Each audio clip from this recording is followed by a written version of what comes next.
नमस्कार समस्त को स्वागत मो यूट्यूब चैनल को जार ना हो स्वर्णस पाठशाला। आज वीडियो रे द्वितीय श्रेणी समस्त विषय गृह कार्य को बुझा एवं करवा आरंभ करने पूर्व कही रखुची पिला माने पानी प्रचुर मात्रा पीवा सह बाहर को बाहर नहीं। निजर जत्न नहीं गृह कार्य को आनंदर सहित संपूर्ण कर।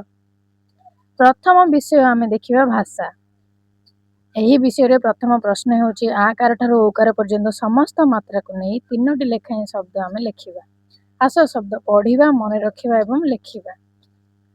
आकार रे जेपरि काऊ, पारा, तारा, हर्षकार रे चीनी, गिनी, बिरी, दीर्घकार रे हाथी, नदी, कदली, हर्षकार रे कुकुर, कुकुड़ा, मुकुट, दीर्घकार रे मूला, धूप, कूप, सही परि रुकार रे कृषक, वृषभ, घृत, एकार रे नेउल, सेउल, देउल, ऐकार रे कैलाश, शैशव, बैशाख, ओकार रे गोड़, कोठा, भोग, औकार रे पौष, नौका, सौध। वर्तमान द्वितीय प्रश्न होची तुमे देखिथिबा गाँ रो हाट बा नई विषय रे 5 धाड़ी लेख।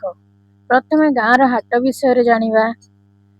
पाखापाखी केते गुड़िए गाँ को नहीं गाँ रो हाट बसी थाए। गाँ हाट रे दुकानी तले बसी जिनिस बिक्री करि थांते। किछि व्यवसायी निज चालिया घरे धाड़ी धाड़ी होई बसी जिनिस बिक्री करते। आम गाँ हाट सप्ताह रे 2 थर बसी थाए। गाँ हाट रे सब प्रकार रो जिनिस बिक्री होई थाए। गाँ हाट जो लोक माने सुविधा रे जिनिस पाई पारंते। तुमे माने देखिथिबा आख पाख गाँ रे बहुत गुडाए जिनिस गोटे थरे आसे बिक्री हुए। सही भली नई आम गाँ रो शेष मुंडरे नईटी बही जाइछि। गाँ रो लोक माने नई को प्रतिदिन गाधोइबा को जाआंती। किछि लोक नई रो पानी मध्ये आनंती और रोषेई कार्य रे व्यवहार करंती। वर्षा हेले बेले बेले नई रे पानी अधिक होई बन्या होई थाए। नई रे माछ, कंकड़ा, कइंच आदि जलचर प्राणी सब वास करंती। एहा छडा अन्य किछि धाड़ी बा वाक्य आसुथिले तुमे माने लिखिबो। तृतीय प्रश्न होची तुमे जानिथिबा एक गप अभिनय करी देखाइबा। आमे विभिन्न प्रकार गप पढ़िछे बा सुनिछे जेमति लोभी कुकुर, मांकड़ कुंभीर, चतुर कुआ, सिंह मूषा इत्यादि। जेकोसी गोटे गप पढ़िबो मन रखिबो एवं विद्यालय रे आसी ताको अभिनय करी देखाइबो। बोले मोर दीदा हाड़ हो जीवो एहा भाबी से ता उपरु भोकिबाको लागिला। भोकिला बेलकु ता हाड़टा पानी रे पड़ी गेला। वर्तमान गणित विषय रे समस्त प्रश्न को बुझिबा। 11 रु 20 संख्या को क्रम और अक्षर रे लिखिबा। प्रथम प्रश्न 1 रे 1 11, 1 रे 2 12, 1 रे 3 13, मो सह मिसी कुह 1 रे 4 14, 1 रे 5 15, 1 रे 6 16, 1 रे 7 17, पुणी 1 रे 8 18, 1 रे 9 19, 2 रे 0 20। द्वितीय प्रश्न होची रंग कोठरी को गणिब और खाली कोठरी रो मिश्रण फल को लिखिबो। रंग करी आमे आज मिश्रण शिखिबा। देखो एठी कोठरी अछि एवं दुईटी कोठरी रे किछि किछि घर को रंग दिया जायछि। प्रथम कोठरी देखो एवं गण केतोटी घर को रंग दिया जायछि दुईटी। द्वितीय कोठरी को देखो केतोटी घर को रंग दिया जायछि 1 2 3 4 चारोटी। तो आम दुईटी जाको मिसेइबा 1 2 3 4 5 6। आम मिश्रण फल को खाली स्थान रे लिखिबा 6। पुणी 6 को गणी गणी कोठरी थिबा 6टी घर को रंग देवा।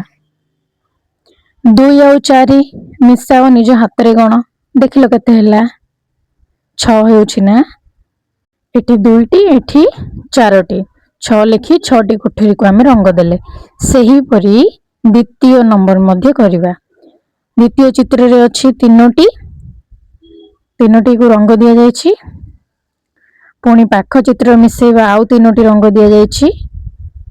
ए 3 मिश्रण 3 पुणी थरे गणिबा हाथ रे हम जेमते गणिबा शिखिथिले 1 2 3 4 5 6 ତ 3 ଆଉ 3 ମିଶିକି କେତେ ହେଲା 6। ପୁଣି ଥରେ ସେଇ 6ଟି ଘରକୁ ଆମେ ରଙ୍ଗ ଦେବା। ତୁମେ ଜାଣିବା ପାଇଁ ଦେଖ, ତୁମମାନଙ୍କ ପାଇଁ ମୁଁ ପୁଣି ଥରେ ସେହି ଚିତ୍ର ଆଙ୍କି ତାକୁ ରଙ୍ଗ କରି ଭଲ ଭାବେ ଦେଖାଇଛି। ଏହିଭଳି ଭାବେ ତୁମେ ମିଶାଇବ ଏବଂ ସେଠି ମିଶେଇ ସଂଖ୍ୟାକୁ ଗଣି ତା ପାଖ କୋଠରୀରେ ଲେଖିବ। ଲେଖି ସାରିଲା ପରେ ମିଶାଣ ଫଳକୁ ପୁଣି ଥରେ ରଙ୍ଗ ଦେଇ ଚିହ୍ନାଇବ। ସଂଖ୍ୟାକୁ ଆମେ କୋଠରୀରେ ରଙ୍ଗ ମାଧ୍ୟମରେ ଚିହ୍ନେଇବା। ଏଥିପାଇଁ ପିଲାମାନେ ତୁମେ ଯେକୌଣସି ରଙ୍ଗ ବ୍ୟବହାର କରିପାରିବ।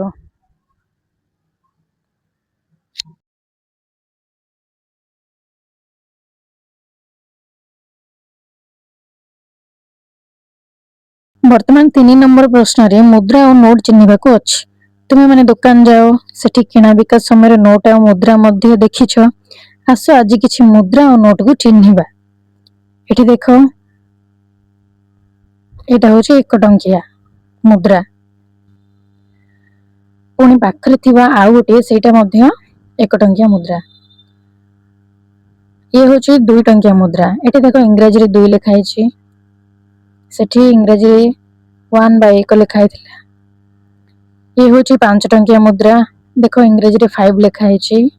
ଇଏ ହଉଛି 5 ଟଙ୍କିଆ ମୁଦ୍ରା। ଇଏ ହଉଛି 10 ଟଙ୍କିଆ ମୁଦ୍ରା, 1010 ଲେଖା ହେଇଛି। ଇଏ ହଉଛି 20 ଟଙ୍କିଆ ମୁଦ୍ରା, ଯେହେତୁ 20 ଏଠି ଲେଖା ହେଇଛି। ଇଏ ହଉଛି 20 ଟଙ୍କିଆ ମୁଦ୍ରା। ବର୍ତ୍ତମାନ ନୋଟ ଗୁଡ଼ିକୁ ଦେଖିବା। 10 ଟଙ୍କିଆ, ଦେଖ ପ୍ରଥମେ ଥିବା ହଉଛି 10 ଟଙ୍କିଆ, 20 ଟଙ୍କିଆ, 50 ଟଙ୍କିଆ, 100 ଟଙ୍କିଆ। 10 ଟଙ୍କିଆ ନୋଟ ନେଇ ତମେ ବଜାର ବି ଯାଅ, ବାପାଙ୍କ ସାଙ୍ଗରେ କିଣା ବିକା କର। ପୁଣି ଥରେ ଅଭିଭାବକ ମାନଙ୍କୁ କହିବ, ସେମାନେ ତମମାନଙ୍କୁ ନୋଟ ଆଉ ମୁଦ୍ରା ଦେଖାଇବେ। ତୁମେ ପାଖରୁ ଭଲ ଭାବେ ନୋଟ ମୁଦ୍ରାକୁ ଦେଖି ଚିହ୍ନିଥିବ। ବିଦ୍ୟାଳୟରେ ଆସିଲେ ନୋଟ ଆଉ ମୁଦ୍ରାକୁ ଚିହ୍ନି ମତେ ତାର ନାଁ ସବୁ କହିବ। ବର୍ତ୍ତମାନ ପରିବେଶର ସମସ୍ତ ପ୍ରଶ୍ନର ଉତ୍ତର ଦେଖିବା। ପ୍ରଶ୍ନ ନମ୍ବର 1 ହେଉଛି ସ୍ଥଳଭାଗ, ଜଳଭାଗ ଓ ଆକାଶରେ ବ୍ୟବହୃତ ଯାନବାହନକୁ ଜାଣିବା। ପ୍ରଥମେ ସ୍ଥଳଭାଗ କ'ଣ? ଯାହାକି ରାସ୍ତା ବା ସମତଳ ଉପରିସ୍ଥ, ଯେମିତି ସଡ଼କ ପଥ, ରେଳପଥ। ଆଚ୍ଛା, ରାସ୍ତାରେ କ'ଣ କ'ଣ ଯାନବାହନ ଦେଖିଛ କହିଲ? ଟ୍ରକ୍, ବସ୍, କାର୍, ଶଗଡ଼, ସାଇକେଲ, ଟ୍ରେନ୍, ଟ୍ରାକ୍ଟର, ଅଟୋ ଇତ୍ୟାଦି। ଏଗୁଡ଼ିକର ଚିତ୍ର ସବୁ ସଂଗ୍ରହ କରିବ ଏବଂ ଖାତାରେ ଅଠାରେ ଲଗାଇବ। ସେହିଭଳି ଜଳଭାଗ, ପାଣି ଉପରେ ବା ପାଣି ଭିତରେ ଯାହା ଯାନବାହନ ଯିବା ଆସିବା କରେ କହିଲ? ଜଳଜାହାଜ, କାତ ନୌକା, ମଟର ବୋଟ୍, ପାଣି ଜାହାଜ, ଲଞ୍ଚ, ଯୁଦ୍ଧ ଜାହାଜ ଇତ୍ୟାଦି। ସେହିପରି ଆକାଶରେ କ'ଣ କ'ଣ ଯାଏ କହିଲ? ଚିତ୍ର ଦେଖି କୁହ। ହେଲିକପ୍ଟର, ଉଡ଼ାଜାହାଜ, ରକେଟ୍, ଯୁଦ୍ଧ ବିମାନ ଇତ୍ୟାଦି। 2 ନମ୍ବର ପ୍ରଶ୍ନ ହେଉଛି ତୁମ ରୋଷେଇ ଘର ଓ ଶୋଇବା ଘର ଜିନିଷର ତାଲିକା କର।